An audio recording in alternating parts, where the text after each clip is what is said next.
Hey, this your boy Producer P right here, man. And you're now tuned in to What's the Motivation.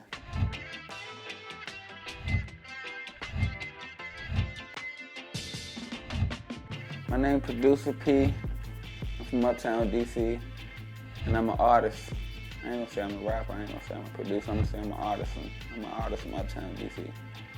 When I first fell in love with music, it was like, I would say the early 90s, and keep it 100 with it was like reggae, because I'm from a Jamaican family, so it was really like heavy reggae music in the house and shit, and I like the bass lines and shit like that, so it was like reggae, and then I caught on to the hip hop scene and shit. But it was like the early 90s.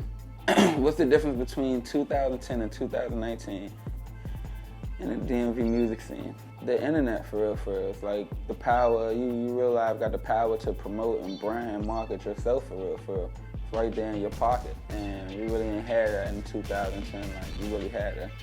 It was like guerrilla marketing and shit. You had to go out here and be at all the venues and passing out flyers and passing out CDs and all this and that. But now you can really like market yourself right there in your pocket. You know, you just gotta take it yourself serious and shit. So that's the difference now. Like, now you got the power to market, brand, and promote yourself and shit. We ain't had that in 2010. You really had to hustle and shit. You really had to grind. First thing I did was rap. Yeah, I was rapping like, I think it was the first song I could remember rewriting, Keep It 100 With You. I think it was like some Biggie and Total shit. And I just was like, I hear the song on the radio or like somehow I get a hold of the cassette or some shit like that. And I listen to it over and over to the point where I could rewrite the whole song, same melody, same flow. And I used to do that shit. Like, I used to rewrite niggas' whole albums whole time. So, yeah, I fell in love with the rapping shit first and shit. And then my homeboy showed me how to produce. Like, he showed me how to make beats. This is like 2005 maybe, 2004 some shit, 2006 maybe, I don't know, but nigga showed me how to make beats and man, I was hooked. I was on that shit ever since. How have I maintained my brand from the old DMV scene to the new DMV scene? For real, I just, man, I put out heavy content. One thing about me, and this is one thing I always tried to do on the low, was I showed people everything. Not everything, like I kept personal shit personal, but I wanted people to see, like, I wanted people to be right there on my journey with me. Let me put it like that. So people got to see me go through the ups, people got to see me go through the downs, and like, I wanted people to see like one day it's popping, next day you working and shit, you feel me? So that's how I really like brung my shit through, like, niggas that was fucking with me kept fucking with me, cause you know, it's like they was in it with me and shit. So that's how it is and shit, for real. Like, the niggas that fuck with me, they already know what it is. It's like heavy content, basically.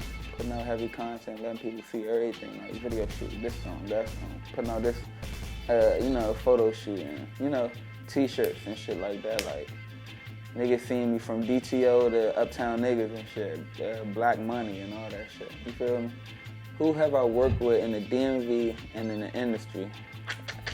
It's a lot of fucking people.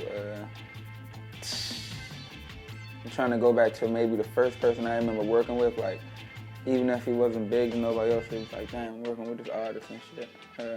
Alright, fuck it. Yeah, first time I remember doing a feature on everything, it was a nigga named Ppl Lucas from Atlanta.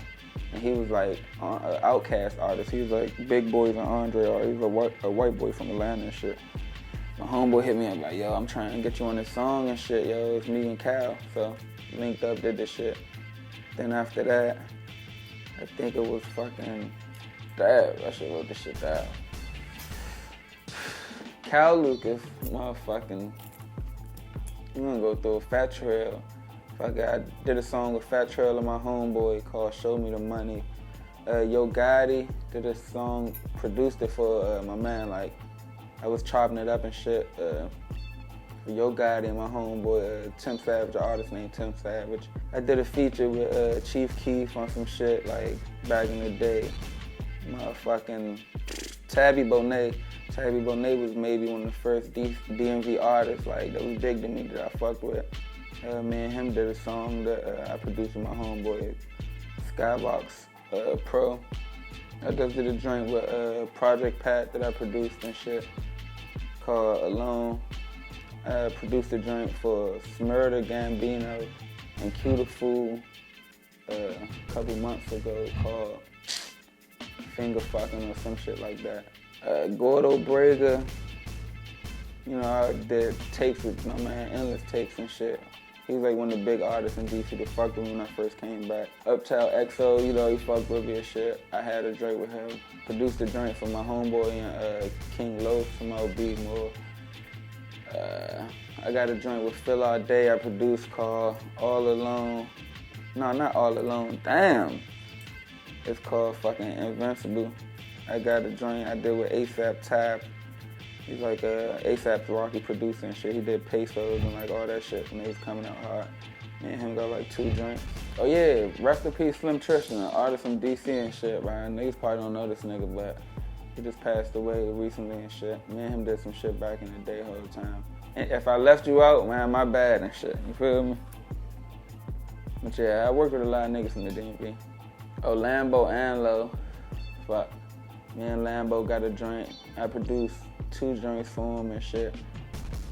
We did a feature a long time ago. He did a joint on my, not a long time, but he did a joint on my tape and shit. Me and Aunt Glizzy just did 2 joints. Fuck. But yeah, man, we just gonna keep going. I just linked up with Murder Move the other day too and shit. He just told me send him some shit. Murder Move and T-Rex, so till we continue, man. You never know.